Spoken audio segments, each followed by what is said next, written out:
Стартува судењето против поранешниот прв вице-премиер Артан Груби. Тој утре за прв пат ќе седне на обвинителна клупа во Кривичен, каде ќе му се суди за делото злоупотреба на службената положба и овластување, за кое во кривичниот законник е предвидена затворска казна од најмногу 5 години.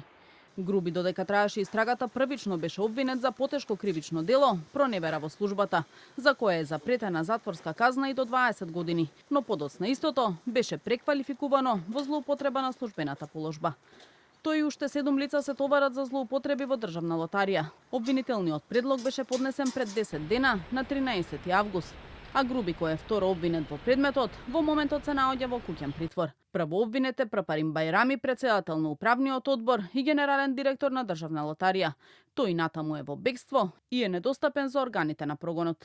Според тој, обвинетите, иако биле свесни дека лотарија немала право да приредува електронски игри на среќа на видеолотариски терминали на територијата на државата, сепак започнале постапка за набавка на видеолотариски терминали вредни стотици милиони денари, при што го оштетиле акционерското друштво за околу 8,2 милиони евра.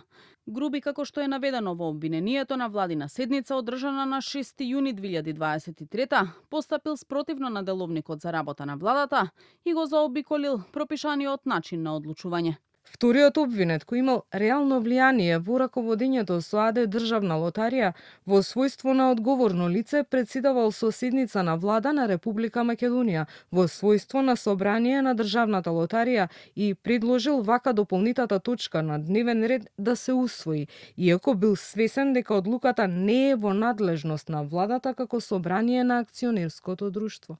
Соопштија тогаш од обвинителството. Поднесениот обвинителен предлог против Груби предизвика и низа политички реакции, а отвори и нов фронт во ДУИ. Партиски членови кои отворено излегоа со поддршка за Груби, го обвинија партиското раководство дека го оставиле сам да се соочува со обвиненијата. Од ДУИ пак негираа дека внатре во партијата имало било каква дебата околу солидарноста за Груби и сметаат дека немало докази против него и отистанува збор за политички прогон. А Ахмети во интервју за Косовски медиум тврдеше дека тој лично побарал од Груби да се врати во Македонија. Од Влем пак сметаат дека Артан Груби е црната кутија на ДУИ и дека може да проговори за она што се случувало во Мала Речица со години и дека поради тоа изостанала партиската поддршка за долгогодишниот интегративец. Груби повеќе од една година беше бегалец. Ја напушти државата во декември 2024 преку граничниот премин со Косово и покрај тоа што беше на така наречената стоп листа. По него беше распишана меѓународна потерница. На 23 февруари годинава Груби се појави на граничниот премин Блаце, каде што беше приведен и однесен во притвор.